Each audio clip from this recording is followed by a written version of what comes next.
All right, well, we can get started. I think I'll end with um, Outlaws, which is behind me. Okay.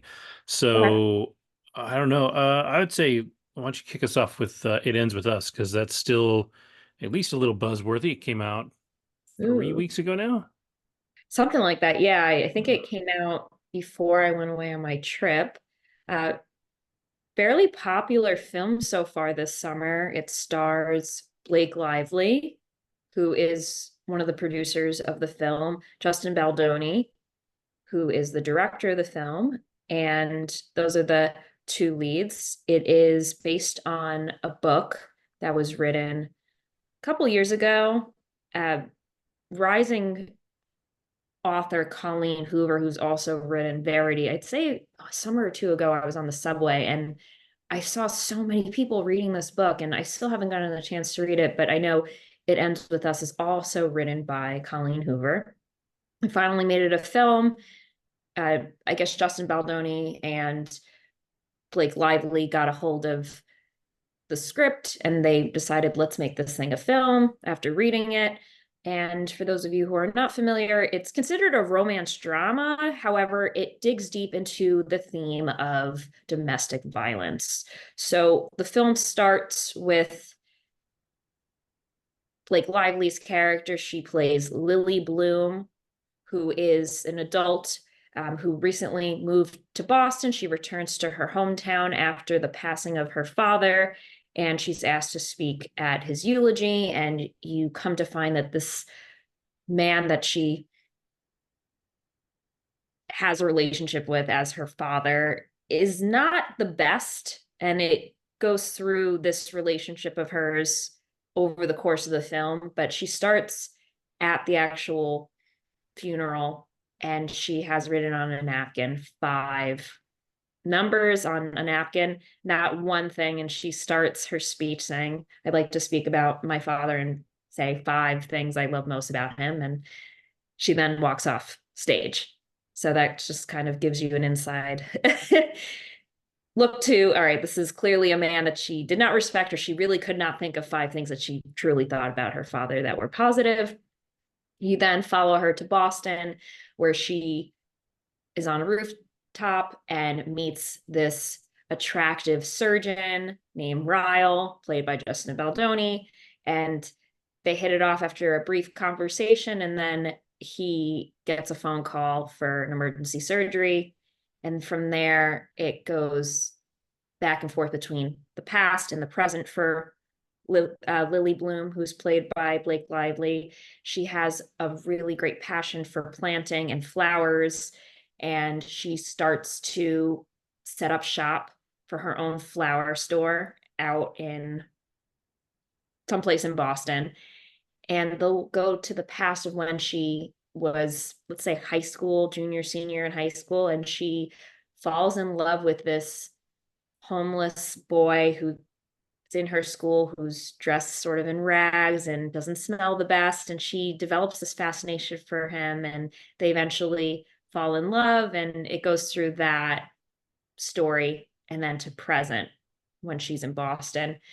And after she sets up shop, she meets this young woman who she becomes fairly close with. And this woman walks in the shop and asks, hey, I've always wanted to work at this spot. And she offers her a job, and the two of them work in the flower shop together. And a few months later,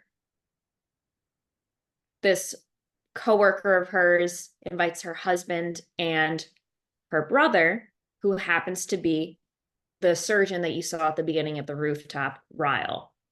So all of them hang out and they socialize. Lily Bloom and Ryle, who's played by Justin Baldoni, really seem to hit it off, and they get closer and closer to the point where they finally decide to date. And after some time, Blake Lively's character introduces Ryle to her mother, and at that point they're pretty serious, thinking about marriage. And they're at a restaurant, and she recognizes the waiter, who happens to be the boy from the past. the homeless boy, the boy that she lost her virginity to, her first love. And that's when things get a little interesting because it's really something that tears at her heartstrings because that was someone that she loves, and you come to find it's the real root reason why she came to Boston, because that's where he was meant to be. So that's interesting. And then she ends up with this guy, Ryle the surgeon. We get married, and his behavior is a bit erratic throughout the film. She mentions, and you see the past history between her mother and her father. Her mother was a victim of domestic violence. And then slowly but surely, you see certain instances in how agitated the surgeon gets. And a few scenes will showcase his anger towards Lily before and after marriage. And at that point, that's when the whole plot builds up to, is she going to leave? Is she going to stay? How is someone going to handle this type of predicament, especially after growing up and having that happen within her own family? So it really explores the topic of domestic violence and how a young woman who is very, this isn't someone who's disadvantaged. She is an entrepreneur. She has her own flower business. She's someone who's independent. So I think it was a good story to showcase. I mean, obviously, domestic violence is not easy to watch in any sense, but it's not a scenario where this is a woman who is so dependent on the man financially and is so dependent on the man in other aspects. This is a very confident woman who gets put in a situation very familiar to her, and it takes a while for her to leave. And you really get I guess, a bit of a inside look to how this anger and how the domestic violence really evolves and gets worse over time. Overall, I thought it was fine. It wasn't spectacular. There were certain scenes that I thought her character and the other character, they could have communicated better. And I just feel like, I don't know, things escalated very quickly without a conversation. And granted, I'm lucky enough to have never been in that type of relationship before, but it seems like a conversation or a couple of conversations with the partner would have, I think, allowed for her to either leave sooner or perhaps even just maybe gotten them into therapy. I don't know. But overall, it was fine. Now, the big controversy isn't even in the film. It's what's going on behind the scenes right now. I've been reading some Mm-hmm. articles. I'm sure viewers, yourself, kind of might be familiar. There is a rift right now between Blake Lively and Justin Baldoni. Apparently, Justin Baldoni didn't even show up in like the beginning press tours and even the premiere of this film. And it's caused a lot of speculation regarding, are they just not talking? Was there issues on set with film?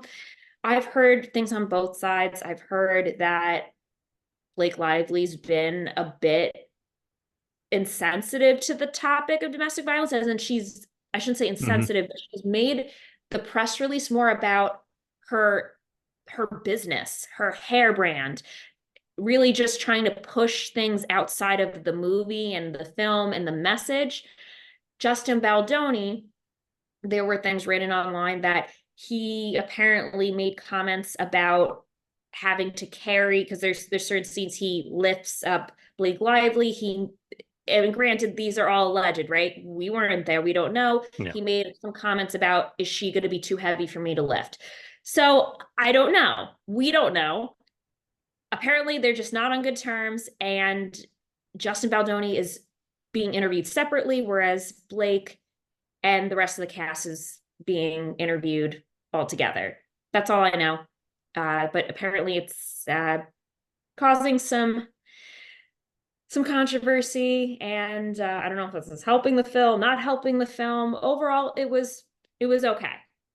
It was okay. It depicted domestic violence, I think, at different stages, because I can imagine, doesn't usually start with someone getting beating the crap out of them. As you know, with this movie, it slowly escalates, but I definitely think there would be more of a conversation, I would hope, and even just how it ends. And I don't know, but also just seeing it from the perspective of someone who is, I'll just say, privileged, has money, is independent. That was an interesting spin too, because I think a lot of the times when we learn about domestic violence and even just having it portrayed on the news, it's often a woman who is not in a position of, I don't want to say power, but definitely is not coming from the same type of background and status as Blake Lively's character. So I think it sheds light onto just a relationship like this can happen anywhere to anyone, making that known. And also just how those involved and the victim particularly, how one handles this type of scenario can also vary. Some people stay, some people leave, some people leave after years, and then some people will leave after maybe one incident. Really depends. Yeah, it makes me think of Big Little Lies with Nicole Kidman's character, and the way that she is, like Alexander Skarsgård character isn't particularly, kind to her. I don't know. I don't remember just how bad the Mhm. abuse is, but I know that like they have an early sex scene in the show where it's probably more aggressive than Right. was okay, and then um, they cover I think Shailene Woodley's character has gone through some of the similar stuff. I think it's been a while since I watched it, but I think it was also at the hands of Alexander Skarsgård. So, but that one was two different dynamics, right? Because Nicole Kidman, kind of like Blake Lively, she was in the money, she had the life, she had the friends, she had everything going for her. And then Shailene Woodley's character had nothing. Well, she was barely making it.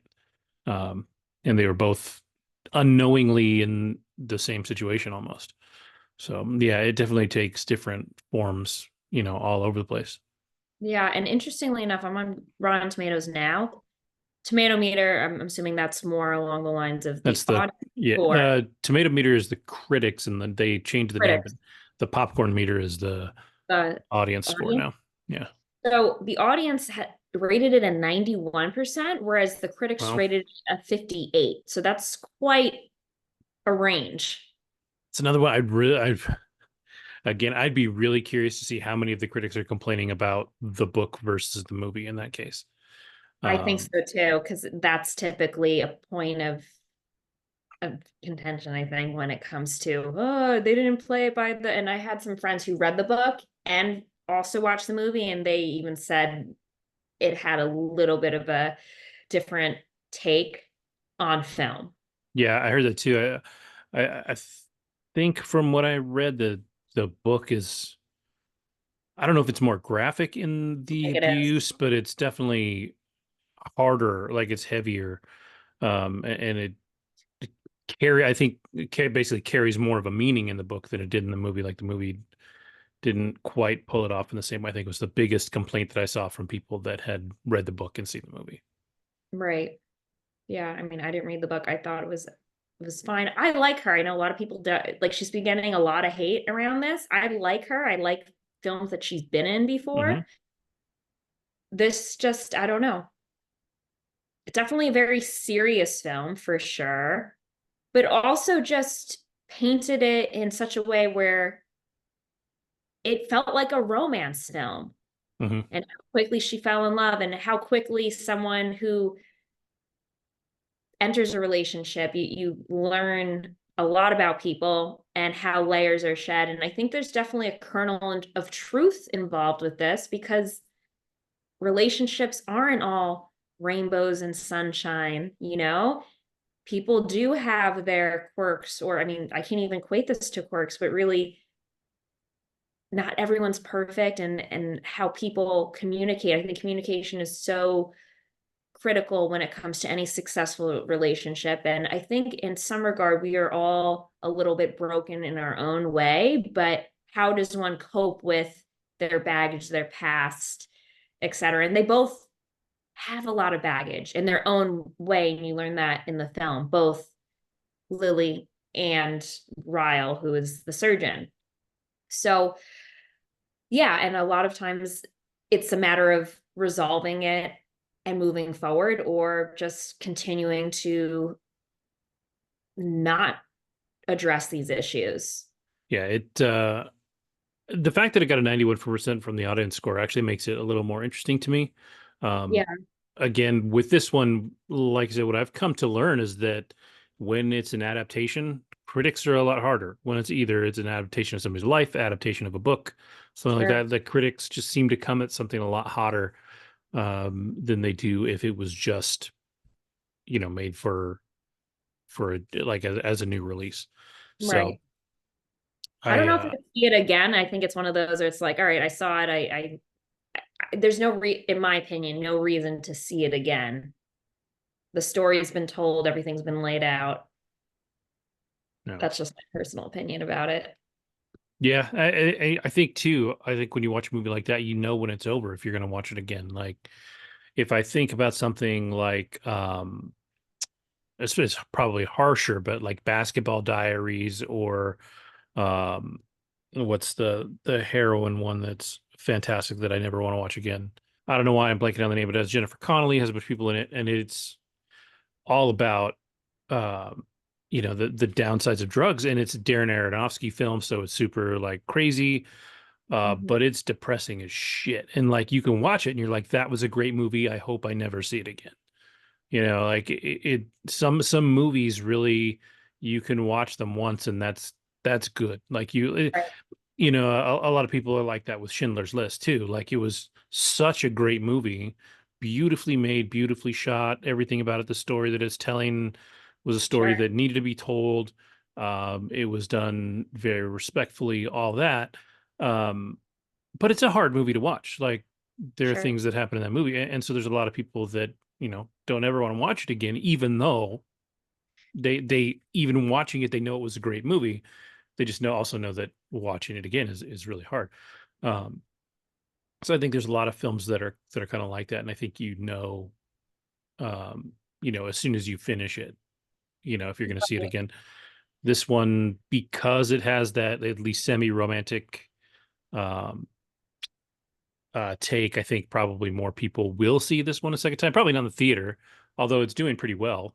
It's doing Uh, very well. yeah, but And I'm again curious if it's due to like what's been going on outside of the film itself with the controversy between director and producer. So I think also I was reading or somewhere I saw an ad, and because Ryan Reynolds' Deadpool has been really marketed heavily, and mm, of course they're like a dream couple, him and Blake Lively, mhm. that too might have also influenced the success of this film with both of these movies coming out around the same time.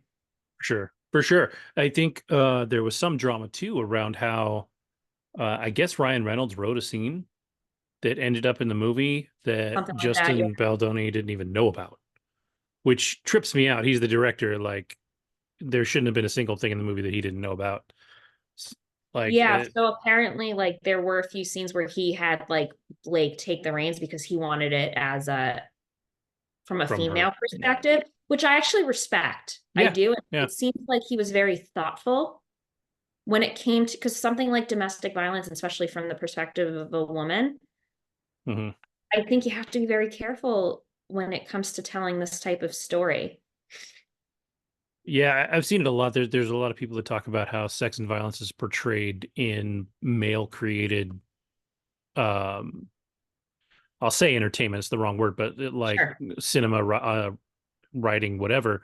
But when you do it from a male standpoint, it tends to feel different than if it's done from a female standpoint because there's a certain set of emotions that I think most men. Now, granted, you watch something like Baby Reindeer or something like that. Men can be assaulted too. Men can go through all this stuff too. But Mhm. um, you know, when you're telling it through the lens of a female, it does seem like it's better told from the standpoint of a female, just because there's things that they know and understand that generally speaking, men don't have to know or understand. It's like if a white person tries to make a movie about the black experience, you can have all the notes in front of you and you can know everything on Sure. paper there is to know about it, but there's a certain internal feeling that you're not going to get out of it if you don't do it, Right. you know. Yeah. And going back to Schindler's List, if anybody besides Spielberg had made that, It would have been, maybe, people would have been critical of it. Yeah, I yeah, think so. yeah. So, But I wouldn't say it would have been a bad film. I don't know. If you have the right writers and you have the mhm. right staff, I think you can make things. Sure, sure, yeah, and you could do a great job. I just think that if you can take advantage of that perspective, it's beneficial. Oh, Yeah. 100%.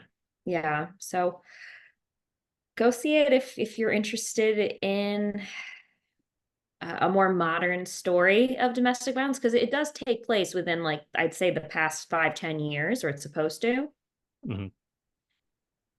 Yeah, I think I mean, it definitely covers a very important topic, and I think it's a topic that, I mean, it's covered, right? I mean, with, especially with the Me Too movement, but I haven't seen a film most recently that addressed domestic violence like this, or at least that was this modern. Cool. Well, then, yeah, I would say sounds like it's worth a watch. Like I said, I might catch it when it streams.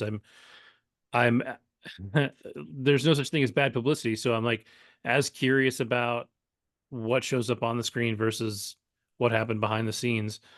So I think in that regard, it probably helped. It doesn't help or doesn't hurt that Blake Lively is Miss Ryan Reynolds, and they dropped Deadpool what a week before, 2 weeks before. Something like that. Yeah. It was I think it definitely helped them in the box office. Hmm. I mean, we've talked about it before on this show. Marketing and Hmm. advertising a film is everything. Yes. If you do a good job of that, people will show up. Yeah, for sure, for sure, and it it really does. It makes all the difference. It makes all the difference, and I think we are in an era right now where if it's not in the theater and it goes straight to streaming, it- it's hard to build hype around that stuff too because the only way people are really seeing ads for it Mhm. is on the streaming services or hearing the buzz through the news. Like advertising is different now. We talked about that. If you don't have a social media presence when you're advertising, whatever it is you're selling, it's going to be harder to Right. put butts in the seats. So, Exactly. So I think they did a good job at advertising this film. There are other films coming up. I mean, that's another reason why I love going to the theater, Kevin. I like to see what's in the pipeline within the mhm, next yeah, couple of months. Like, I'm excited to see Joker that was like yeah, part two. Like, folly adieu. Yeah, what did I do? Exactly. Like, I cannot wait to see Lady Gaga as Harley Quinn in a very like dark, gritty yeah. Harley. They really came out and they like pushed like this last week. They're like, this is not the Harley Quinn you've seen anywhere else. She's not the cute, bubbly, high pitched, squeaky, kind of ditzy Harley Quinn. No, Like she's a different version of the character for sure. And I think that works because um Joaquin Phoenix's Joker is a different version of the Joker really than we've ever totally seen. different version of the Uh, Joker. He and is, yeah. and that show, I mean, that movie was fantastic. I really Hmm. didn't know what to expect when I watched it, and it was really good. So I'm excited for that one um, to As come out. someone who's not into the whole, I shouldn't say into, but I'm not an avid viewer of Marvel and DC films. I felt like it was more of like, I guess, more of a character analysis than anything else, Hmm. right? Or just, he played the Joker so freaking well. Hmm. It's a really great representation, I think, of someone who just cracks, who's Hmm. set up to fail, and therefore, and I can go on to tangent about this, but just to keep it short, society has failed people. And when society does not look after those at the bottom and does not put in, we'll just say, the institutions in place to help these people thrive, people will not only fail, but they, in many cases, are set up for a bad pathway. Hmm. Yep. And hence, that's how the Joker's born. It's Yep. more than just mental health with this guy. Oh yeah, yeah. It is so much stuff, and so much of how he's treated in life, and the way that he goes, is kind of moves through life until he gets to where he is. Right. Yeah. So like he's yeah, he crushed it as the Joker. He won Best Actor for that. I believe that was right before COVID, like Hmm. February of 2020 or March of 2020, right before COVID happened, because that came out in 2019. And then the second film that I'm really excited to see is Wicked. I believe that comes out Yeah, in yeah. I'm still excited for November. that. I Oof, I I'm uh I stoked. saw it and on is the first show I actually saw on Broadway. Still the only show I think I've actually seen on Broadway. Yeah, But I took my daughter to it when she was in town. And I loved the show. Anyways, like just as the show, I think it was great. By the time I was seeing it, it was understudied, not understudies, but just new actors, sure. not Christian Chenoweth, not Idina Menzel. Yeah. yeah, and they were great. And I think uh, the girls that they have for the movie, Ariana Grande she's a phenomenal singer. Cynthia Erivo's gonna play Yeah, Elphaba. Yeah, she's it's she's awesome. Like it'll be really good. Is Goldblum the wizard? I know that Somebody's the wizard. That's a big deal, and I think it'll be a lot of fun. Like visually, it just because gonna be fantastic. yeah, that's the part that always Jeff makes me Goldblum. hesitant. Yep, you're It right. is Jeff Goldblum. Okay. Goldblum. And then Jonathan Bailey plays Fiero, and he was in Fellow Travelers, which I saw earlier this year, which I Okay. absolutely loved, and he's got a good voice. So yeah, I'm excited. I'm excited for this, Kevin. I think this is going to be. It's giving me similar excitement, and hopefully it lands better than Wonka. But it's Mm, that type of escapism and I guess dream-like yeah. type of film. It looks really vibrant. Like visually, it's just bright Yes. and exciting. And that's what worried me is that like when you see this on stage, there's only when you go to a stage show, there's only so many things they can portray because they only have so much space to work with. And so, it's how they use that space and turn it into a few different things. Some shows are absolutely incredible with what they can do. Right.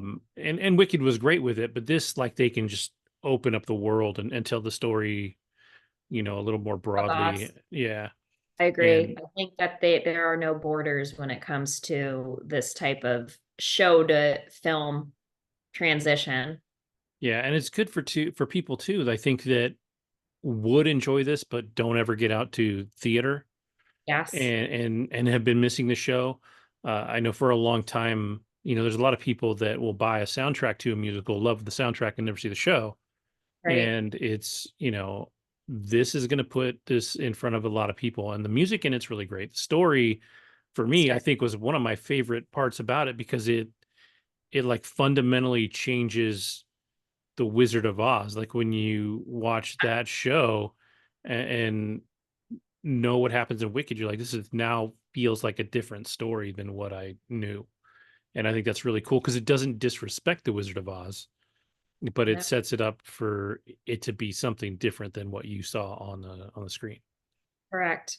Yeah, I'm Yeah. looking forward to it. The marketing for it is, I mean, they've been, gosh, I think at the Met Gala, they had Cynthia Erivo and Ariana Grande come out together Yeah. and they did something. And that was what, in March?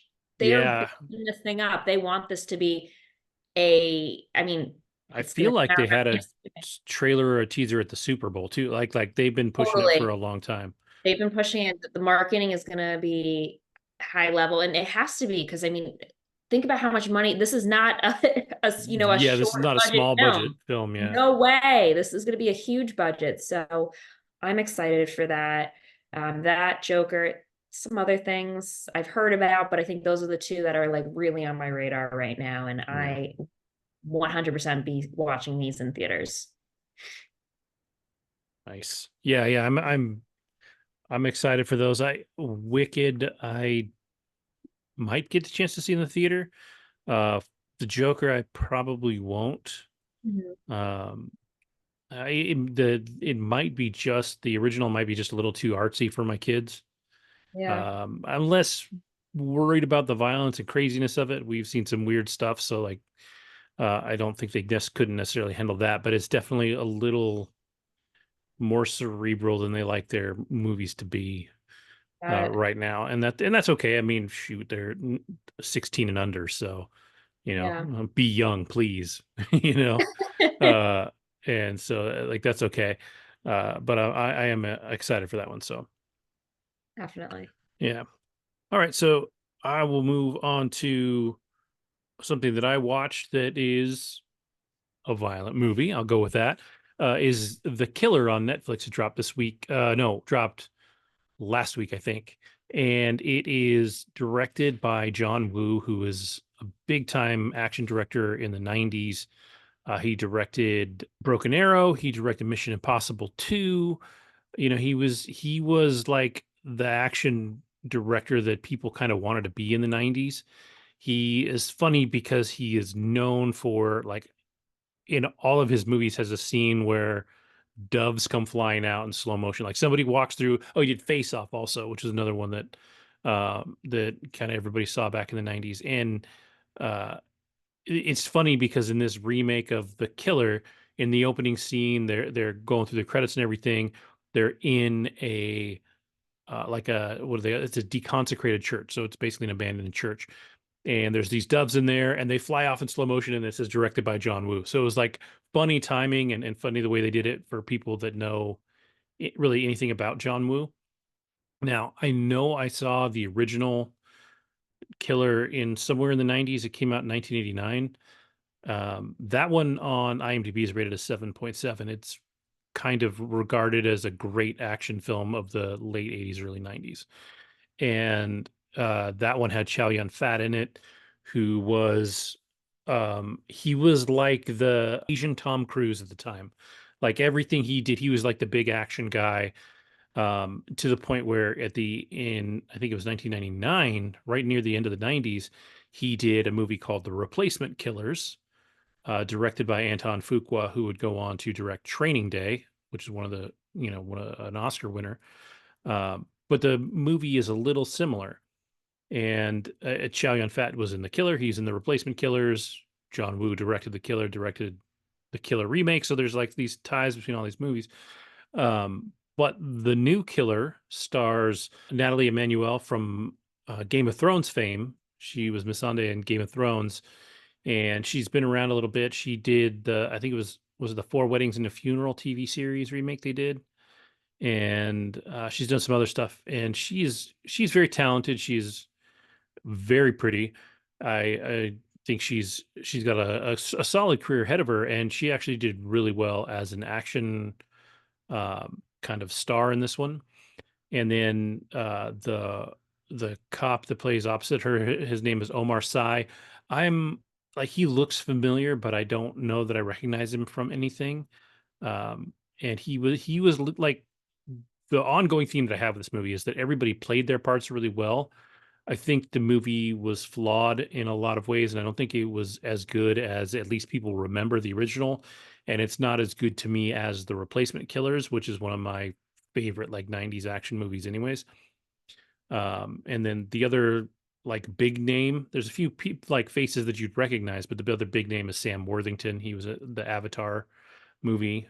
He was the main blue guy. And he's done other stuff too, but like that's his kind of claim to fame right now. So the gist of this movie is that Natalie Emmanuel character Z is she's a hitman, a hit woman. She is kind of burning out on the job. She's not necessarily loving doing it anymore. Kind of thinking about getting out of it, and she gets assigned this hit where she has to go into like a nightclub, and there's a girl singing at the nightclub, and then everybody else is in attendance. Her job is to kill everyone in the room. And so she goes in there. It's a really slick scene. She wears this like slick little black dress. She doesn't, they frisk her. She doesn't have a gun. Well, it turns out she has a thin, like carbon fibers sword in two parts is built into the straps of her dress, so you can't tell. And she pulls them out and like just goes in a killer's spree. And it's like it's a great action moment. and it works really well. And she does a really great job. And the cop assigned to um, investigate is his name is Say, played by Omar Sy, and he starts picking up on what's going on. It ties into a case that he's already been studying or working on, and I should say Sam Worthington's Finn is the guy that is kind of like her um, her handler. He gives her the jobs and all that. And so, I mean, after this, it becomes a movie about this girl that was in the nightclub. So when Natalie Emanuel, when Z goes and kills everybody in this nightclub, this girl, Jen, is she seems like an innocent bystander. She's the singer. She falls and hits her head and loses her eyesight because of the way she hit her head. So she can't identify Z. She doesn't really know what happened other than everybody died. And so she is an innocent, which is something that Z is determined to never, ever, ever kill. Like her question whenever she gets a hit is, does this person deserve it? Like she wants to make sure that she's doing this for the right reasons, if there are right reasons, And so she, the guy comes back, Finn, played by Sam Worthington, comes back and tells her, no, you have to go kill this girl. Your job was to kill everybody in the room. You left her alive.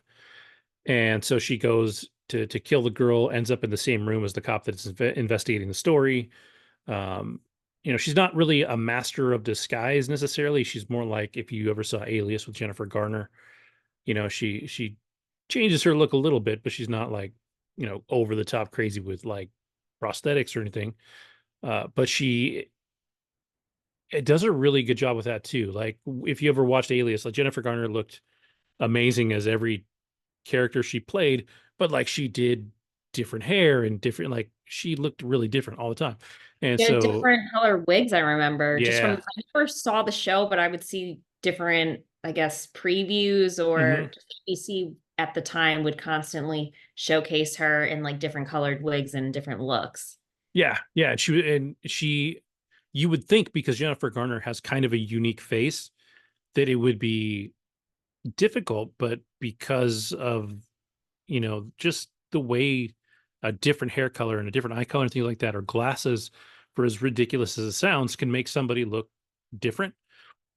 It works. And so Natalie Manuel, who is very pretty, you put her in a different wig or you put her in something different, and she, isn't recognizable as the same person, especially in a situation where, you're seeing them for the first time or seeing them up close for the first time when previously you've only seen them in a photograph or seen them from far away. And so she ends up in the same room. She's about to kill this girl, just kind of resigned to do it. She's putting, I don't know, something deadly into her IV. And she at the last second decides not to. She pulls out the girl's tube from, or she they have those little balls in the IV tubes that you can kind of cut off the drip. So she cuts off the drip, and then the cop comes in. So she's talking to him. She's pretending to be somebody from the U.S. Embassy because the girl is American. This takes place all in France, I believe, is where it's taking place. There's a lot of French accents, and it's probably one of the bigger detractors from the movie. It's an action movie, and while the original, I think, was in Korean or whatever language they recorded in, Chinese maybe, um, that was fine in 1989 because the entire movie was done that way. So you either watched the entire movie with subtitles or you watched it dubbed and you just dealt with that. This film, one of the downsides to it is that you have a lot of people speaking French and then you get subtitles, and then you got a lot of people speaking another language and you get subtitles. And what probably would have worked better, because this was really being targeted for an American audience, or at least, the larger worldwide audience, is once everybody in the room is speaking French, just have them speak English. We know they should be speaking French. We should be fine with it. And at times they speak English. So, it was kind of like this over differentiation of who people are, that, and it made it a little confusing. And it, for me, it took away from it because it's an action movie. It's not brilliant. It's not, setting the world on fire with the story it's telling. And so you don't have to be perfect. You're not making peak cinema here. You can bend the rules a little bit. But anyways, so once she changes her mind and doesn't kill this girl, she kind of becomes the girl's protector. She breaks her out of the hospital in a big action scene where now Finn has sent new assassins in to kill this girl, and he uh Z breaks this girl Jen out and takes care of her for a while, and then everything goes sideways, and things kind of unravel. I don't want to necessarily ruin the end of the movie, but it's nothing like shocking. Like you're not going to be blown away by the plot twist at any point. Like you can really see everything coming, which is probably another problem with the movie. If it was already made in 1989, you have the Replacement Killers, which is such a similar film, and because it's a kind of a love letter to the killer, which was not an American film, whereas the Replacement Killers was. You've seen the story already, and you've seen it in a lot of Hitman movies, anyways. And so, what it needs to do is have great action and be a little fun. It can be a little dark at times, and that's enough to make it good. And I think it has all that. They did some weird choices with the music. Like there's a couple places in there where the soundtrack just didn't work for me. Like the music was completely out of place. Like sometimes you want to, if you've seen like Baby Driver, there's some moments where there's an exciting moment and the song is a little different than the moment, but it works because there's a reason for it. Here, there's a couple of musical choices that just did not make sense to me, and that took me out of it a little bit. But like I said, I think everybody's performances were really good. I thought Natalie Emmanuel did a really good job. She portrayed the sense of like, I don't want to be doing this anymore, while still kicking ass across the board. The girl that played Jen was a little on the weaker side, maybe, but it's just interesting because, like I said, I don't think I ever saw the original Killer, or if I did, I saw it in the early '90s and forgot about it. I saw the Replacement Killers, which is about a hitman who goes to do a job.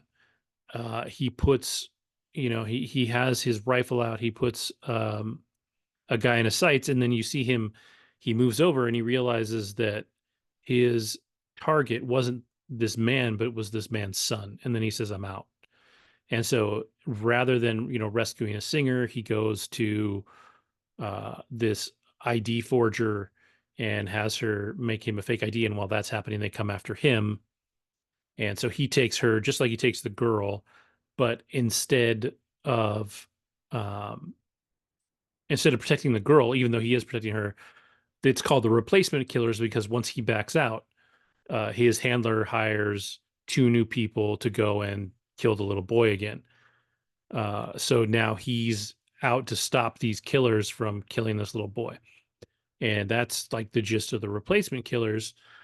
And another thing that made that one great is there was this really great chemistry between Mira Sorvino, and Chow Yun Fat. They had this really great like chemistry that was like right on the border of being romantic, and at the end, like they could have got together, but they don't. And it's a really it walks a fine line, but it's not over the top and it's not poorly done, and it just works. And I think they almost missed an opportunity to do something similar in The Killer because I think Omar Sy and Z would have had great chemistry. At one point he talks about they have a picture of her that they've taken in from like a security camera, and he talks about how pretty she is, and he's a good looking guy. They just don't have. I guess they don't share a ton of screen time, so they don't have a chance to build it up. So maybe it wouldn't have worked, but I think it would have been interesting um, to see that too. So all in all, The Killer's okay. I mean, the one thing that I noticed is when you look at IMDb, the original is a 7.7, which is pretty good, especially for an action movie. This one's only a 5.7, and I think on Rotten Tomatoes, it's both from the critics and the audience, it sits right in the 50s. So it really is like if you want an action movie that just has some kick-ass stuff in it and you like Natalie Emmanuel and all that, It's fine. It's not great. You know, you could miss it and be okay, especially if it's not your genre. Like I wouldn't tell everybody to go out and watch The Killer. But you know, it's okay for what it is. It is kind of like a love letter to these 80s and 90s, you know, action films, but it definitely was missing some of the magic that the two its kind of predecessors had. So yeah, it's all right. Yeah, I mean, like I said, if you've got Netflix and you're looking for just something that where there's a bunch of ass kicking, give it a shot. It is fun, but definitely not as good as the replacement killers, in And my it opinion. just came out, Kevin, or how long has it Yeah, in been the out? last week or two. Yeah, Oh, just released on Netflix in the last week or two. okay. Very cool. Yeah, I like Sam Worthington. Granted, Yeah, I've only seen him in Avatar, but yeah. yeah, he did good in it. Like he definitely leans into his more a much thicker European accent because he is, I don't know, he's somewhere from the UK. I don't know if he's Yeah, Irish or what. for He sure. definitely has a thick accent in this, uh, Hmm. which I know he does in real life. Like I don't think he's playing it up. I think this is his actual accent, if I'm not mistaken. Um, and he does it well, but Hmm. it's a good little part for him. You know, he doesn't he's not on screen a lot, but he plays it again, plays it well enough. It's just not it's none of it's mind blowing. So why don't you stick with the theater or cinema and talk about I guess we're gonna go Didi. So Didi for Yeah. now. Uh Uh, so yeah, just saw Didi this evening with a girl in my neighborhood. I honestly, that's a film that I didn't see previews for, but yeah, I never even heard of it. you never even heard of it. Not until Jen said she watched it the other day. I hadn't heard a single thing about it.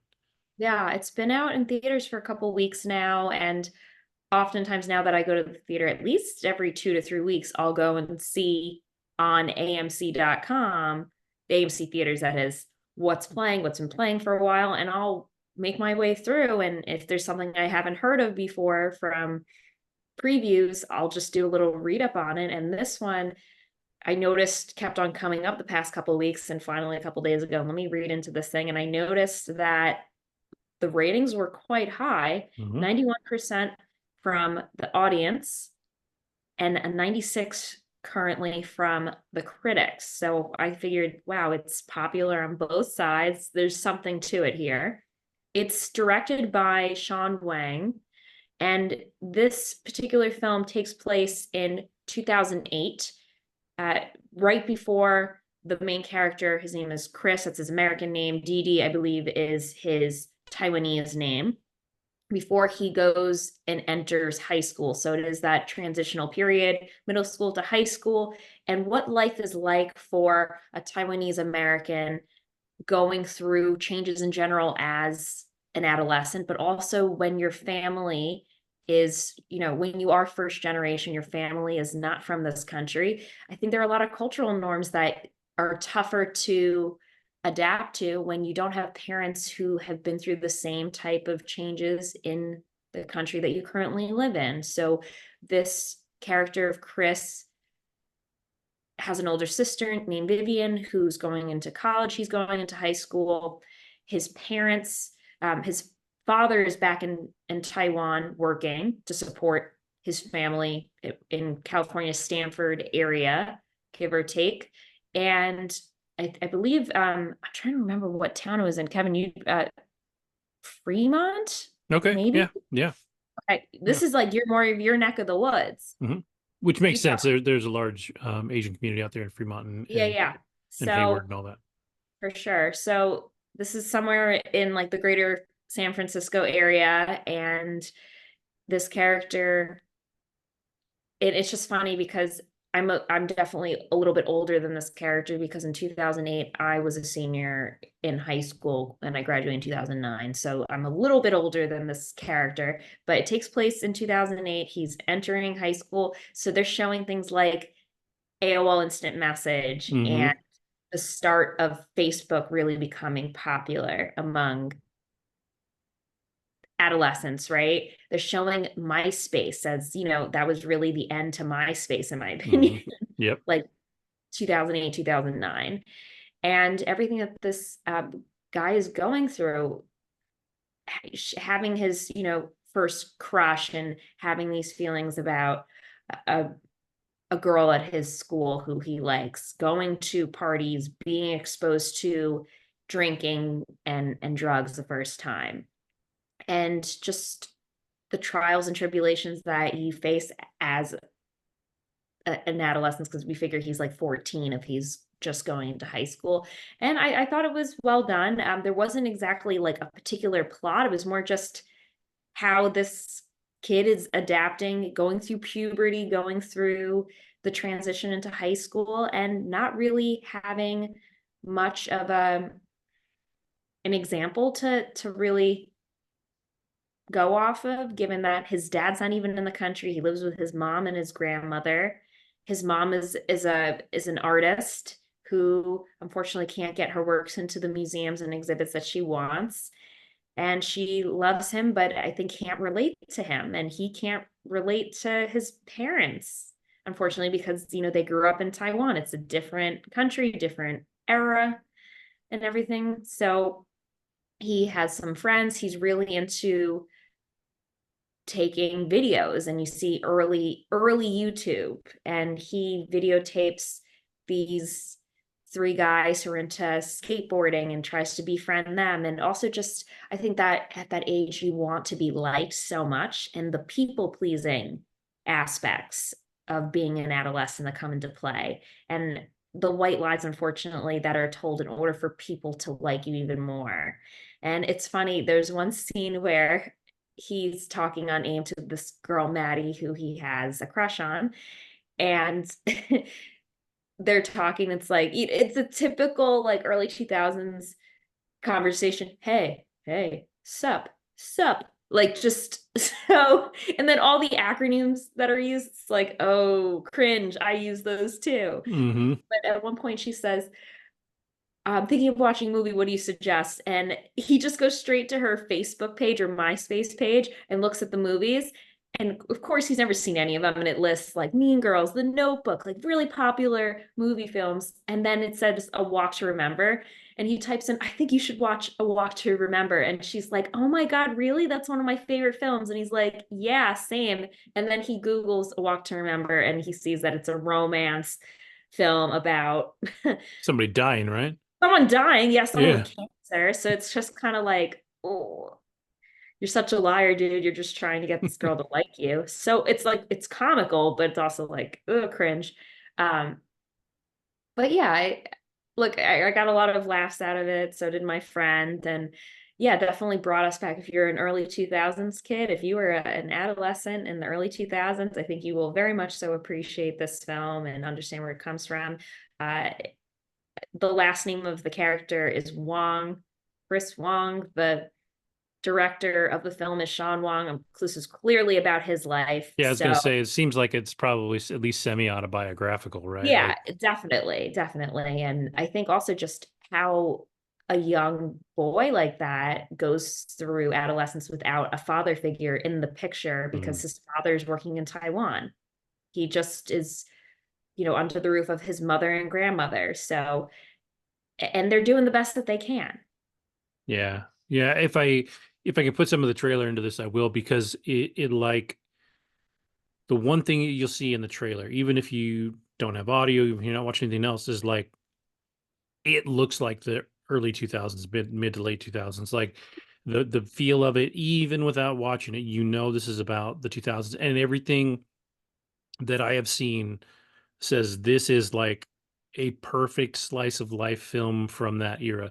It's like when I think back to movies that are probably a little sillier, but something like Can't Hardly Wait, which feels like the 90s, the late 90s, like end of high school movie scene.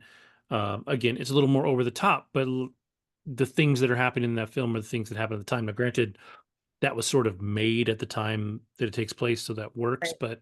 But there's certain films that I think really capture that experience, and this film is almost doing two different things, which is one, you know, the first generation, American born kid coming over, and then also just life changing the way that it changed in the 2000s.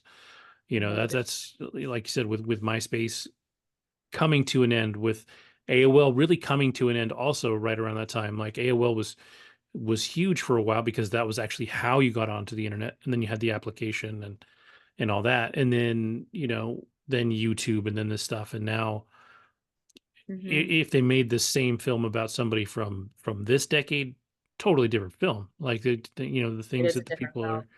are experiencing are different. But yeah, um it looks good. Like it's funny that you said it doesn't have like a necessarily a through line plot, because even watching the trailer, it looks good, but it doesn't necessarily look like it's about anything, which sometimes is fine, you know? Yeah, I thought it was fine. I personally wouldn't give it a 90%. I thought it was a good watch. I think it was definitely relatable being, close in age to the director and the main Hmm. character during that time. I think it also does a good job at depicting sometimes the loneliness that's caused by social media that's Hmm. on. And it's showing pictures of friends out and about and that he wasn't there Hmm. with them. It shows, I guess, this lust that he develops by looking at pictures of this girl that he has a crush on and notice that she's single. And even just some of the aspects of having more information about somebody, Hmm. that you get to learn about someone just from a profile. I mean, that's not something that like my parents or even potentially you, Kevin, had access to in high school. You Yeah. you had to walk up to a girl to ask her what her favorite movie was. You didn't see it Yep. plastered on a profile. Yep. Yeah, I think. Yeah, it's true. I think MySpace was the game changer. That was, Right. before that, people didn't really have a profile page. There was something like that on AOL. There was something like that in Yahoo, but Sure. it wasn't to the level that it was at with MySpace, and then Facebook, and then from there everything else. But Right. yeah, it's true. That's true. You couldn't see into other people's lives without being a part of their lives. Correct. So, you definitely feel for this kid. I think the director does a good job at putting yourself in, I don't want to say putting yourself in the protagonist's shoes, but getting an inside look to how someone who's first generation American is able to grow up during that time. But ironically, and you said this, a lot of his friends are Asian, and there's also a very large Indian population as Hmm. well, Yep. it seems. So it's definitely a very diverse background. His friends are all from India or the Middle East and different parts of of Asia, or at least like their parents are. So they're probably also very much so first generation, I would imagine. But yeah, I thought it was very well done. And it's not a topic that I can say that I've seen too much on film. And maybe it's because it's still so recent, maybe that's something that you would think 15, 20, 30 years from now. But I think this director felt like he wanted to put out an autobiographical piece here and let people know what was it like to be going into high school during this era, during this digital, I don't want to say this digital era, but this time when social media was really on the rise for Hmm. younger people, especially. I mean, it started what in 2003, 2004, Facebook. And over time, Mark Zuckerberg was able to take this past. I mean, actually, these kids probably shouldn't even have had these profiles because I believe you have to be 18 or maybe 16. He was definitely underage. They were lying Yeah. their the years that they were born and stuff. Oh, for I sure. For sure. think I Facebook still asks. I feel like MySpace, maybe you didn't, but I don't remember. There's no way a 14-year-old in the early 2000s should have had Facebook. I don't think that's allowed, or it shouldn't have been allowed unless you like lied your age. Yeah. Yeah. Which I'm sure they did. Oh, Um, 100% they did. yeah, Because like but you know what the interesting thing is, like there was no background check. They weren't like, hey, take a picture of your license yeah, or something like yeah, that. Like they just said, select your dates. Are you over yeah, the age of whatever? And of course people would lie. Sort of like when you go on any site and they're like, are you over 18? Who's like, oh, you know what? Nope, I'm not. Probably yeah. nobody. So, all So right, yeah. cool. Yeah, I'm curious about it. I'm gonna try and catch it when it comes to streaming. But it also did well at Sundance, so like it won some Okay. awards and stuff. So it overall, critically speaking, it's supposed to be pretty good. And like I said, Yeah. if you watch the trailer, it looks interesting, but like it definitely looks like it's a kind of a film about just the experience and not necessarily a particular story. Correct. And that's okay. I think it definitely will be more fascinating to people that lived in that time. Yeah. Like even like for me, even though I was, it's probably I'm 10 years older ish than where they're at. I still lived through that, era, and so it'll be Also from interesting to California, see. so I think you Yeah, to true. in that area too, I think you True. would really Yeah. appreciate it given that it's from your neck of the woods. Yeah, yeah. I went to college in Hayward. I lived in Fremont for a little while, so all those places are Right. certainly familiar. So Nice. yeah. All right, cool. Well, I will move on. Apparently not very far because am still stuck on Netflix, but um really quick, I'll just skip over it or go over it. I started the Terminator Zero anime on Netflix. I only watched the first episode. It is a well-made anime. It's very pretty. I think it's 100% on Rotten Tomatoes, or at least started 100% on Rotten Tomatoes. I only watched the first episode, but the acting is really solid. I think Jeffrey Wright is a main character in there. There's a few other names in there that are really good. So hopefully by next week I'll have finished it and I'll actually be able to talk about it. I wanted to talk about it this week, but I didn't get there. So I'll do that. But then my kids went back to school this week. And so what happens when my kids go back to school is I have to get up early in the morning, get everybody ready, and I do all of my like prep for the day in the morning. So I do the dishes from the night before. I do dinner prep and stuff like that in the morning so that when I'm off of work, I can throw everything together and have dinner ready. And I do all of that in my kitchen, which faces my television. And so what I'll start to do is put on something in the morning that I can watch while I do this stuff. And so I was looking for a series that um that was entertaining, that I knew would have good dialogue, that would have stuff like that. So if I'm not looking up, I could still, pick up the show. And right there up in the front was The Gentleman, which just got announced for season 2. And what we found in the pre-show when we were looking it up is that The Gentleman TV series is effectively a remake of The Gentleman the movie that Guy Ritchie made in 2020, I think it was. And this show came out. It looks like it actually started last year, um, but it's funny because this show is like the perfect description of it is what if Guy Ritchie made a TV show or a movie out of the TV show Weeds, but used richer people to do it, and like that's the gist of the show. Like that's the show in a nutshell. The dialogue is very Guy Ritchie.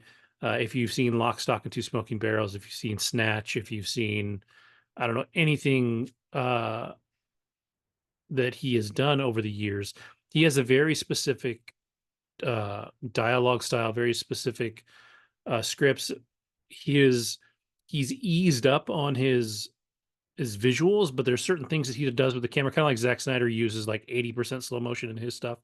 There are things um that Guy Ritchie does in every movie that that just that work for him and they're his thing. And it's funny because I remember being in a movie theater and seeing the trailer for King Arthur with Charlie Hunnam. And the second it started, like 5 seconds into it, before they put anything else up on the screen, I knew it was a Guy Ritchie movie because of the way it was shot and the things they did in the trailer. And then at the very end, it's like from Guy Ritchie, and I was like, that's awesome. So, this show, I've only watched the first 3 episodes, so I still have a little ways to go.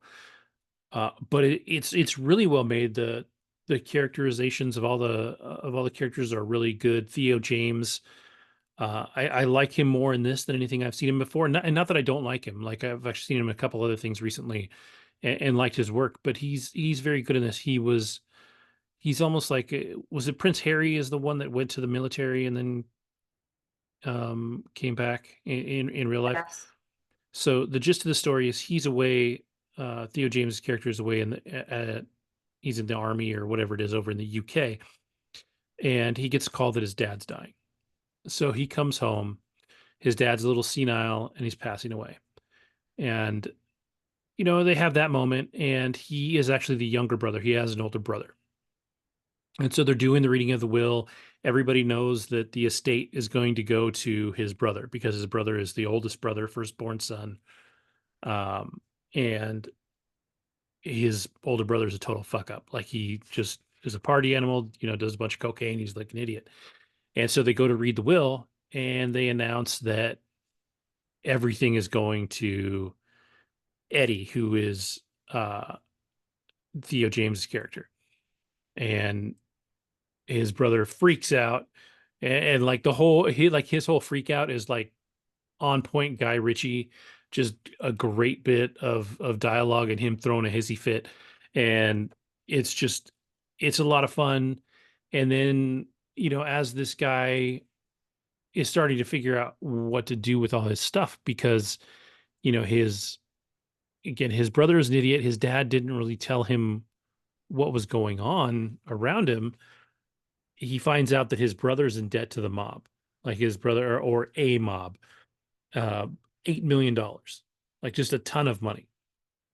And Eddie doesn't want to sell everything, but if his brother owes this much money, this estate that's been in their family for generations now, he's starting to think maybe he's going to have to sell it to pay off his brother's debts and keep everything together. And as he's considering this, this woman shows up at his door, and she's basically like, I need to go show you something. And he goes with her. Her name is Susie Glass. She's played by Kaya Scodelario, who I recognized. I couldn't figure it out. She's from the Maze Runner movies. Um, and she's in those, and she's been in a few other things, but she's great in this. Like she is a very like she's a smart business person in this, but she's also got a good little attitude because she's from and another kind of crime family, but all they do is sell weed. That's what they do. And so when she takes Theo James, she takes him to this part of his own farm that he doesn't, know about. They have 15,000 acres or something stupid like that. They just got a ton of land. And he goes out there. She takes him into this um, bunker that's underground and shows him that they're growing a ton of weed. And, she's like, your dad was making $5 million a year just letting us do this. He had no hands on, no nothing. He just agreed that we could use this land and grow weed here and we would pay him a cut of the profits. And Theo James, being younger and more clever and also being in this shitty financial situation, says, yeah, I want a bigger cut. He's like, I want to, he doesn't necessarily want to be involved in the criminal aspect of it, but he's like, if you're using my land and, we can find X, Y, and Z ways to make this better, I want a bigger cut. And so the first episode, 2 episodes are all about trying to clear his brother's debt and using some of the money that they're going to make from this enterprise uh, and going forward. And all the while, you have Giancarlo Esposito, who plays funny enough, a meth dealer, which if you've ever watched Breaking Bad, he was a meth dealer on Breaking Bad, um, who is trying to buy into this business also. And so he was trying to buy the estate from Theo James before Theo James knew about the whole marijuana enterprise. And so it just goes on from there. And like I said, I'm only 3 episodes in, but it's definitely Guy Ritchie's his best when he's dealing with kind of like low level crime families, right? We're not talking hitmen and the mob and like Right. hardcore, mafia style stuff, but like street level, you know, thugs and people, and guy, Giancarlo Esposito's character is rich and fancy, like he's got a big old estate and nice cars and all this, and Theo James's character Eddie and his family are rich. I mean, they live on this estate again that's like 15,000 acres. It's huge. Like their house looks like the Downton Abbey house almost. Like they have they're well off, right? He when his father passes away, he becomes, I think, a duke. And so like he's literally, everybody has to call him not your highness. What do they call it? It's something similar to that, right? Like he's a duke. He is in a form, Right. a little bit of royalty, and people treat him that way. And it just it just works. It's really good. I didn't watch the original movie, and I always meant to. This will probably make me go back and watch the movie. It is, like I said, it's a retelling of that movie, but with more detail, obviously, because the original movie is 2 hours long. This Sure. is 8 or 10, I think. No, That's 8 1 hour episodes. So there's definitely more of a story here, and it definitely dives into these characters, and I'm really enjoying it. Like I'm excited Are to. they the same characters or different characters with the same type of story? Uh, Let me see. But I think my guess is they are the same characters, because um the story is exactly the same. Let me see. No, all the characters have different names, so it is a little different. Yeah, in his film, it's Matthew McConaughey plays Michael Pearson, Charlie Hunnam plays Ray, Jeremy Strong plays Matthew, Michelle Dockery plays Rosalind. So, yeah, it is different. Colin Farrell, like it's a hell of a cast. Henry Golding, Hugh Grant. It's a good cast. Yeah, it's got a great cast. Well, and that makes sense to me from the movie standpoint, Sure. because Guy Ritchie's been around for a long time. I think people like working with Guy Ritchie, Mhm. and you know, to me that always says a lot too. Like he gets a lot of his old people back, but Yeah.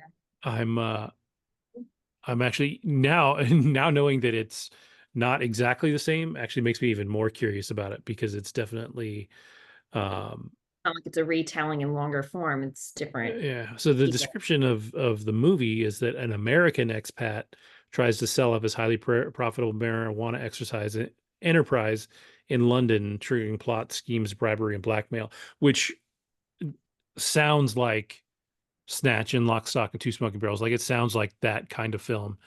And this series is a little more mellow than that. Like it's not quite as car chasey and Sure. gunfighty and all that. Um, but it still has all the hallmarks of Guy Ritchie. And I think this is probably a fun experiment for him. I don't think he's done, episodic work before. He's always been a filmmaker, and I've loved a lot of his films. I think Snatch was great. Lock, Stock, and Two Smoking Barrels is really a lot of fun, and he's really good at what he does. So it's been interesting to see it as a series. I guess actually it looks like he made Snatch into a series in the late, like in 2017. So I might have to go find that and check that out too. But this is good. Like I like it a lot. So I'm excited to finish this one. I'm almost disappointed that season 2 was only just announced, so it's going to be a while before it comes out. But I'll be excited when that one drops too, I think. So I definitely give it a watch. It's the series is an 8.0 on IMDb, so it's rates out pretty well, and it's got a good feel to it. Like all the acting, like I said, is really good. I think this is some of the best work I've seen from Theo James. I'm not a huge like go out and see everything Theo James has done guy, but Oh, I am. he's really good in this. he's For different reasons, Kevin. Yeah, he's a handsome fella, and He's a great he's looking man. he's very proper in this too. Like Okay. like he's good. He's really good. So First time I saw him was in Divergent, and I was yep, like, yeah, hello. Yeah, yeah, he's stunning. yeah. He's cool. I like him. So Yeah. So cool. No, that sounds good. Now I'm like, maybe I should watch the movie and see if I like it and go from there. it would be, if you've never seen a Guy Ritchie movie, I think it'll be I an experience. Have you? don't think I have. Oh, okay, okay. It's just that like there's nothing. It's not like you're talking about going and seeing like an Ari Aster movie or a Sure. Yorgos Lanthimos movie where you're like, this is some weird shit that I've got to be almost high to watch. He just has a very distinctive storytelling and visual storytelling style, um, but that I find really appealing, and a lot of people do because he's had a good career. But Nice. And he's uh, British himself, Guy Ritchie? yeah, yeah, Okay. That makes sense. Yeah, it yeah. looks like it's Most an of all his British. movies take place over there. Okay, I was gonna say it looks like an all British cast pretty much for Mhm. the series. Yeah. Yeah, I think Snatch was Brad Pitt was the one of my favorite Brad Pitt performances of all time because he Okay. plays a bare knuckle boxer who is um, an Irish gypsy, which they call pikeys, and his accent is so thick in that if you actually buy the DVD, they have subtitles just for his character that you can turn on because Hmm. he's almost impossible to understand. He does such a great job. Save your breath and cool your porridge. Hey, look, she wants a heck of 2 roof lights. The stylish house frame furniture. And the Scotter cushions with matching shark pie cover. Yeah. Right. It's just terrible partial to the Periwinkle Blue bags. Have I made myself clear, bags? Did you understand a single word of what he just said? And but he, I think, is the only American in that. That's the first movie that I really remember seeing Jason Statham in. Sure. Um, and it's that one's a lot of fun. Snatch is a lot of fun, but it is a crime heist, like shoot 'em up movie. But Sure. it's humor. Like Guy Ritchie is really good with humor. He mixes in a lot of humor where, other Cool. things that are telling a similar story may not be as fun. Like The Killer, which didn't have a lot of humor in it. Guy Ritchie has humor everywhere. Yeah, that's awesome. All right. So, okay. So your last thing is Stalker. Stalker, saw it on Monday off Broadway, and I'm sad to say tomorrow, September 1st, is the last day it Oh will man. be. I know. I don't know if it will be touring. I just tried to Google and it hasn't said that it's planning to move, but if it does, definitely watch these guys. This is a street magic combo illusionist type of performance by two Swedish men, uh, last names Brinoff and Young, who were initially, I guess, founded and uh, seen, and you can find them on uh, Britain's Got Talent. All right. And these guys were able to develop a show. They're from Sweden, and they were able to develop their own like street magic type of show, and then do performances out in the at least in Europe. And then finally, March, April of this year, they came to the Big Apple, and they've been performing ever since then. I got tickets to see them this Monday with a friend of mine, and we really enjoyed it. I've seen one of my favorite illusionists and I've seen him once before, but I don't know if you've seen him, Kevin, at all, but his name is Darren. Why am I blanking out? Darren. The illusionist. He's British, but I saw him Hmm. right before COVID in 2019. Darren Brown, who I Sounds thought was familiar. fantastic, bald guy. Like if you find like Google him, find him on YouTube. Darren Brown, excuse me, Derren Brown. I saw one of his shows. He was actually on Broadway, like in a Broadway theater in 2019. And I know when I went to England in 2022, he was doing a show out on the West End. He's fantastic. This show is these two guys, Renoff and Young, and the show is produced by Penn and Teller. So it's got to be something special. Yeah. It's called Stalker. The whole intent of the show is we as individuals are constantly, whether we want to admit it or not, stalking other people or being stalked, right? We have information on people. And this sort of goes back to Didi, Yeah. where we have insight to people now and information more than ever before.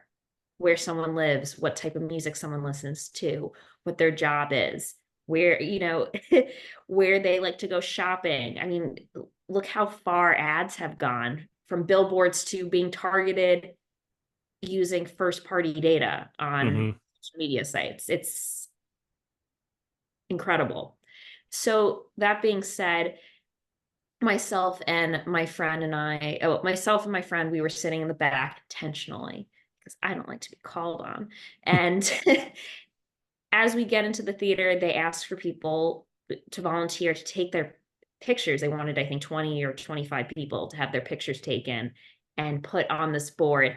And you walk in, the stage is kind of like one of those boards you'd see in a precinct or like police office where they're trying to get like close to the killer or something like that. So they've got like the pins and they've got string going across, and then they have pictures of 25 people who they're taking photos of at the beginning of the show.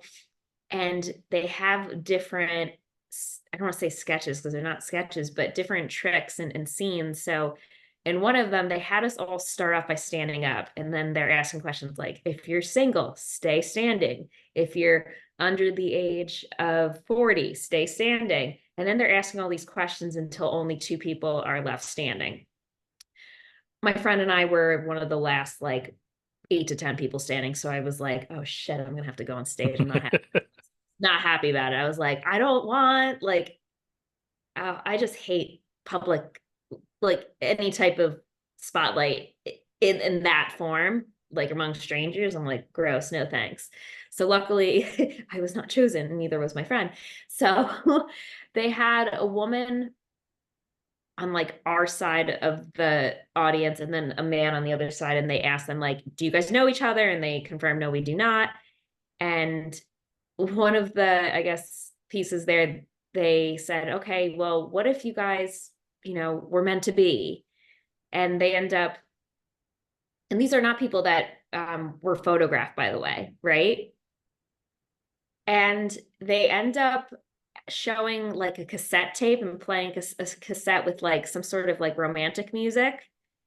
And the cassette ends up being taken out of the cassette player with both the guy and the girl's name, first name. It was bizarre. It was very bizarre. And then they did something similar with stuff like that down the line. And just, there's one part of the show where this guy they have like all the women stand up. And the final 2, they were just 2 blonde women. So my friend and I were like, I think he likes blondes. So at one point, he tells one of the women to keep standing, and he's like, I'm about to call you. Doesn't even like, he just starts dialing this woman's number. He said to turn on her phone, and the phone started ringing, and it was one of the illusionists. It was crazy how she had a missed call from him. And they had one bit where they had 2 strangers from different parts of the audience come up, and they don't know each other, and they take a picture together. And then to celebrate this memento, they come out with a box with a cake. And what's on the cake? The picture that they just took is on the cake. They then take like away one of the guy, it was a guy and a woman and a man, and they take the guy's phone to take the picture. And once they bring the cake out, they're like, oh, where do you think the phone is? The phone is in the cake. Like, it's just outrageous. And he like takes, I don't know if it was a glove or something, and he goes into the cake with their faces on it, and then he pulls out his phone. It's crazy. It's great. It's crazy. The end is like, I'm mind blown because they have way too much information on one audience member in particular. And it's bizarre, but it kept us on the edge of our seats. I hope it tours because this show was awesome. Wasn't too expensive. Was able to get it, I think it was like $60 for the seat. Last minute, bought it. And that's pretty cheap for Manhattan. So yeah, if you're into magic, and they had kids in the audience too, which is really cool. So it was a family friendly show. Oh, that's for good. sure. Yeah. I love a good magic show. I went to Vegas for work a long time ago, Mhm. like 15 years ago, and I saw a Penn and Teller show, and Okay. they're incredible. And like the I guess the not the aura they have, but just the respect of the industry that they have. Yeah, If they're like you said, if they're producing this show, it's that gotta be good. yeah, that means they believe in these, these guys that are making the show. So it definitely, um, makes it more interesting. So if it travels or gets a special of any kind or anything like that, it'd be really cool to watch. I've always been a fan of Magic. I remember being a kid, David Copperfield specials were on once a Mhm. year, once every 2 years or something like that, and they were always great. Um, and yeah, just fun stuff. Like Magic is just fun because you can watch it, and unless you're unless you're hardcore analyzing it, and there are people that definitely do. They're like Yeah. trying to figure out how everything is done, like I in don't the care. I just think it's cool. I'm not trying to yeah, figure it out because I'm not trying to replicate. I'm just like, whoa, okay, cool. That was yeah, great. Element of surprise. I'm gonna go on with my day. yeah, yeah, yeah. It's just a lot of fun, and I think it's probably Mhm. worth checking out. So 100%. Yeah, yeah, I hope it travels across the US because I think this was something special, and the fact that it is very family friendly, as most magic shows are, but uh it was super interactive too. Not all magic shows are interactive. This was yeah, very interactive. Yeah, and I thought it had a really good theme. I mean, the name Stalker, I think, is kind of scary to people, but hmm more in the sense of we have so much accessibility to data and information on somebody. hmm And it's a very interesting approach and theme to a show, and having different I don't want to say tricks, but yeah, I guess some tricks, but just showcasing this performance, and revolving around that theme, and how basically showing, like, saying that we're all being stalked and we are all stalkers at the end of the day. That was the whole like message. And it's like, yeah, they're not wrong. I mean, I work in sales, Andrew works in sales. Gosh, we use LinkedIn all the time. hmm It's the thing, like, and not to be like we're stalking people, but that's how we do business, right? yeah, Like, you can't do business without some form of a directory, or getting information, and learning more about other people. So yeah, yeah. cool. Yeah, I if it like I said, I hope it tours, or at least maybe they get like a Netflix special or something cool. That'd be neat too. Have there been, and sorry to interrupt, but have there been any magic or illusionist type of shows on a Netflix? Or because I I feel like want to I've, say there's been one or two, but not much. Not yeah, much. I It's feel like tricky because I think that stuff really lends itself to being there. Like right. there is, for lack of a better term, a certain kind of magic to being there and seeing it 100%. happen. And so for sure it definitely makes a difference. But like if you watch Chris Angel stuff on TV, it's not the same as watching somebody like literally make something disappear right in front of your face. You're like, Correct. what the hell just happened? Yeah. It's yeah, it makes a difference for sure. Yeah, and I know they were like big in Europe and they had their own show, but it's cool if I hope they do go on tour. I mean, this is the exact type of show you would want to see in Vegas, or like in Hmm. large cities, traveling around. So I could see this doing very well. Um, Yeah. the one, I mean, granted, we went on a Monday, which is like the main off day for Broadway during the week, and I will be honest that it wasn't. I mean, there were plenty of seats open. That's probably why we got it so cheap. But nonetheless, I think this is something that could fill seats for definitely weekend shows without a doubt, and especially around the holidays, because I know they used to do a show called like The Illusionists around the holidays at the Marriott Marquis, and I saw them once with an ex, and that was really good. I feel like that element of magic with the holidays is just like a perfect combination. Yeah. All right. Cool.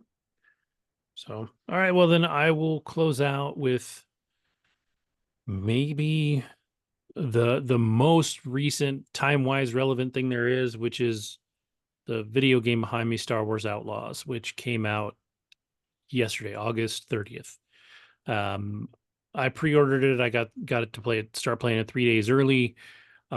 It is one of the reasons that I feel like I had less to talk about this week than I usually do, because it has consumed all of my free time. My youngest son is a huge Star Wars fan, so he's been very excited for it. I didn't even realize it, but when I changed the day, I put on a Star Wars t-shirt, so like I'm in the zone. Um, this game is really cool. It's definitely getting mixed reviews, and I think Star Wars is right now in this state where there's a lot of people that are getting really popular by bad mouthing everything Star Wars. It's just like, I don't know why it's the cool thing to do right now. The Acolyte, which Andrew and I talked about, as it aired, finished and did not get a season two. There's a big push from people hoping that it will get renewed for a season two. I don't know that that'll happen, but it got a lot of backlash for reasons that are completely unrelated to Star Wars. There were people upset that it was a woman of color in the lead, that the main Jedi was Asian, that um, the two of the characters were potentially lesbians. Like, there's all this stuff that people badmouthed, and it got review bombed before it even came out, to the point where a different movie called The Acolytes that came out like 15 years ago got review bombed because people didn't even know what they were review bombing. Like, it was it was a big mess. And so this game is kind of going through some of that same thing where people are like, I love Star Wars, but I hate this thing. And I'm like, then you don't, like, just either don't say anything about it, or you don't love Star Wars. You're just trying to make a name for yourself in this kind of negative uh social media like thing right now. And it's true. Like, I talk to my kid about it all the time. Social media, there's people get really popular being really negative on social media. And I don't know why that's popular. Um, I know, like, I'll bash Zack Snyder films, things like that, but I feel like I have a point. Like, I don't hate Zack Snyder. I like Zack Snyder. I like some of his stuff. I don't like some other stuff, and there's specific reasons that I don't like his stuff. Right, but you're not bashing someone like online and just trolling somebody. You just have Yeah, yeah. Like, so there's one guy in particular that everybody references more and more now. He was this dude, and a while ago he started a YouTube channel called Star Wars Theory, and it was literally theories about Star Wars, and he would dive into the lore and talk about all these things that were going on. And he was a big Star Wars fan, and everybody was following him because he was a big Star Wars fan, and he was positive and all this stuff. The sequels came out with Daisy Ridley, and those came out. And at the time when he reviewed them, he talked about how much he loved them and all this. And then at some point, he realized that he got way more views by bashing everything, and now he just bashes everything that comes out. Like, that's his whole like persona. And it's sad. It's sad to see that somebody that loved this stuff is now, either he genuinely doesn't like the stuff anymore, which is fine. You don't have to love something forever. That's okay. But like, to just like spew hate about something doesn't really make any sense to me. But anyways, back to this game. Um, it has gone through the same thing. Like, there are a lot of critics' reviews that are really, really high, and there's a lot of reviews that are really, really low. And some of those on both sides are from people that either love Star Wars too much and can't see the flaws, right? Like, you're just like, this is Star Wars, it's perfect. And then you got the people that are like, if it's not, the original three movies, it's garbage. And so, it definitely, the longer a culture exists around something, the harder it is to really fall into. I think Star Trek has probably been the most successful in that vein. They've had their ups and their downs, but they've done pretty well for what, 60 years now. So, that's been done okay. But Star Wars has this corner of anger. But anyways, back to the game. I So I started playing this game, and it's what's called an open world game. So you start off with a story, and they feed you the story at first, and then once you get to a certain point, about an hour into the game, you can break out, and now you have access to this whole world of stories. And so there is a main story that you can follow, and you can go through that. But as you branch out, you start off on this first planet, and you can leave the area you're in. You can go find what they call side quests, and you can do all these things that are built into the Star Wars like lore. So you have stuff from the Hutts, from Jabba the Hutt, from the Pike Syndicate, who is another like space crime family, Crimson Dawn, which showed up in the Solo movie, all this stuff that ties into these other movies, but not directly. So what's really nice about this game in particular is, I think to where I'm at least, I don't think I've seen a single Jedi, which is like what Star Wars, was about for a long time. So it's taking the opportunity to tell a story in a different kind of part of that world, even though at least two of the planets that you go to early on are main planets from the series. Um, but it takes locations from those worlds and puts them into the game. So in one way, you're walking around these locations that you've seen in the game. The graphics, I'm playing it on the PlayStation 5, so I don't have like a computer with the world's greatest video card or whatever. To me, the graphics aren't perfect. Like if I go play something that I want to have look like great, then you're talking about something that is smaller, more compact, like The Last of Us or The Last of Us 2, where the world is very defined, and they spend time making these smaller spaces look great. Right. Because this game is so big, they have to sacrifice some of that to make it look at least a little more cartoony. Like it's not photorealistic, but it's still beautiful. Like even in these shots behind me, like you can see this like mountainside is really pretty, and then over here you've got this like ice planet that's got a tone and feel to it that works. And this one is featured in the sequel movies. This one, I think they made this one up. Um, but so you start off as this girl who is a thief, and she is basically trying to pay off a debt that she has, and she goes and gets involved in this job that's too big for her, and she gets in trouble and she goes on the run. She steals a ship, which is this guy up here called the Trailblazer. She steals the ship and goes on the run, and then it's all about her ultimately building up a little crew to go back and finish this job that she failed in the first place. And that's the main story, and that's great. She's got this little buddy that sits up on her shoulder there, who's super adorable. And the longer you play, like the way that he interacts with your character, his name is Nix. Your main character's name is Kay. But her little pet is like a tool that you use in the game, and the longer you play, like the more attached to him you become. He really becomes part of what you're doing. And there's a mission where you lose him for a reason, and all of a sudden you're like, I don't even know how to do anything anymore. Like everything is confusing, and Right. it's, I mean, it's a lot of fun. Like the action's really good. It's 3 days old, so it's, there's still bugs that are coming out. Like games tend to come out now with issues. Like they definitely kind of always have issues now. Um, Right. but for me, they've been minimal, and I got it 3 days early. Like Ubisoft is the name of the company that put this one out. They've done the Assassin's Creed games and some other ones. They sort of have a rap for putting out games a little too fast that can be a little buggy. But this one, at least for me, I've definitely seen people have some bugs that drive them crazy. But it hasn't been bad for me. I haven't had any real issues with it. Um, my youngest son is playing it also, and he's really enjoying it. And what's really great about it is it's literally like you're walking around in these worlds that are Star Wars worlds. Everything feels Star Wars. You have scenes with, Jabba the Hutt from the original. This takes place between episodes 5 and 6, which is Empire Strikes Back and Return of the Jedi.